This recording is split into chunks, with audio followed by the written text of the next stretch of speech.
you might not know this about me, but I'm a dog owner who pretty much regrets it about 90% of the time. I know that might be controversial and I feel a little sad about that, but in reality, like, I have 3 kids and a husband and an online business that take a lot of my time and energy.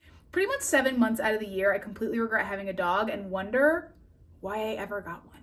But putting all of that aside, I wanted to come on today and tell you guys a little story about prayer, meditation, and manifesting. A really cool story, and it really opened my eyes to the power of visualization and manifesting. So, quick backstory, I was raised in an incredibly conservative Christian home. I was homeschooled my entire life, and I got out in the world and kind of felt like I didn't know anything, and I was just very, very sheltered. But I guess reluctant to get into was the whole idea of like meditation and manifesting and visualizing. It just felt really, really woo-woo to me, and like there wasn't a lot of substance to it, and like it could maybe even be detrimental to a certain point. I did a lot of research on my own. I'm the kind of person that it's just not enough for me to be told something that it's true. Like, I want to do my own research. I want to read books on it.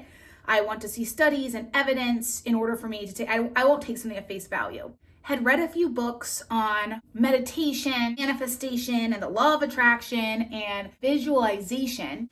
And from a believer standpoint, like, I realize there's a lot of like more new age stuff in there that is contrary to what the Bible teaches. But did find with that whole topic that there's also a lot of stuff in the Bible that talks about manifesting and visualizing and all of that stuff. In point, as a man thinks, so is he. Faith as a grain of a mustard seed can move mountains. There's just so many things in the Bible about the unseen and faith and how you think that really backs up a lot of what visualization talks about and manifesting. And I know the Christian world get kind of upset when I say that, but I kind of stand by that. And so anyway, here's my story. We separated from the military. My husband was in the Air Force. I was 16 weeks pregnant with my first. We went to live with my parents. My husband got a job with our local union. It's a union lineman. So basically he fixes power lines when they are down. Every time we're all asleep in our bed because there's a storm, my husband is out in the storm, climbing poles, fixing power. He got in that job, and it was in the early marriage, trying to figure out what parenting was going to be like. Very hard stage, right? He ended up buying this house that was like the Money Pit. If you've seen the really old movie called The Money Pit, it was a house that needed a ton of work. There was a ton of stuff that we didn't know about when we bought it. I feel like a lot of people have a similar story. If you can relate, literally let me know in the comments, because there's no worse feeling than being stuck in a house that had all these issues that you had no idea were there. At this point, we had 2 babies, and I had just read my first personal development book. I had never read anything like that before in my life. It was called The Compound Effect. I have it somewhere down here. So this was it. This was the very first personal development book I ever read, and it completely changed my life. So after reading that, we needed to get out of that house situation. That it was a financial burden. It was a absolute time suck. The lawn was huge, but we had only bought it 2 years ago, and we didn't even know if we'd be able to sell that house. There were a lot of things wrong with it. But I went to my husband, I'm like, we need to get out of this house situation. He's like, I agree. I think the same thing. So we decided to list it. So we did everything we could to get it ready to list. We cleaned it. We painted, we did all the things we could do to like increase value without actually like renovating. This was my first time I really actually measured manifesting, meditation, prayer, and visualization. Every day for 30 days before we listed that house, I woke up 30 minutes and I would sit for 30 minutes straight, and I would just pray and meditate and manifest selling that house. And I would praise God. Listen to this. I would thank God for the offer I knew he was going to bring on the house. And let me just put this into perspective. Up until this point in my life, I thought prayer was something that like you don't really ask. It's more about like going very timid and not being demanding. And I kind of had this perspective of Christian life of like, have control over anything. God just gives you what you're supposed to have and you're just supposed to make the best out of it. That was kind of my perspective of the Christian life, which I totally do not agree with anymore. And so for me at that point to pray in a way that was more demanding felt like almost sacrilegious, but I kept being reminded of Jacob, who refused to let God go before he blessed him. And if you think of that, like, talk about demanding. Who did Jacob think he was? He was like, I will not go until you bless me, to God, which is such an inspiring story.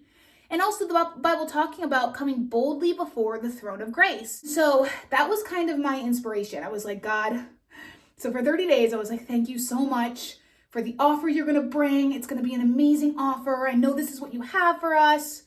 All this stuff, right? 30 days later, we list our house. We had maxed out showings for the first 7 days, like literally 3 to 4 or 5 showings a day. And this was 10 years ago. The market was not where it's at right now. In that 7 days, not only got multiple really good offers, we got an offer. It was $3,000 over asking price because they wanted us to wrap. We had bought, it was on a mountain. This wretched house was on a mountain. And so we had bought an actual Kubota tractor to move snow and mow the lawn. And we had to take a loan out on that, okay? And it was like a car payment.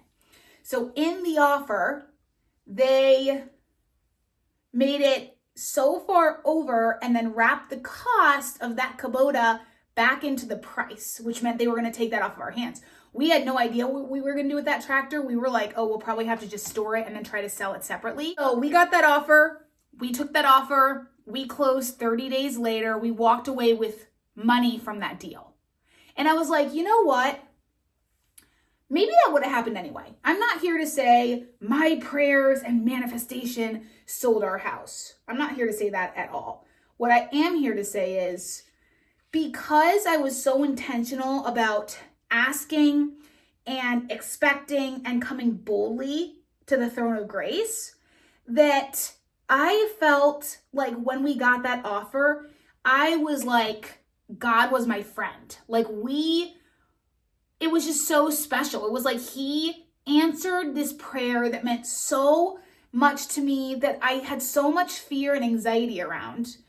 And it was an amazing feeling. And I think what that taught me was, number one, to let anyone tell you the do's and don'ts of prayer, because there are so many ways to relate to God and to worship God. And I don't think there's one way. And we have examples of people that come boldly before the throne of grace. And it's really underestimated, been given as far as like a relationship with God directly.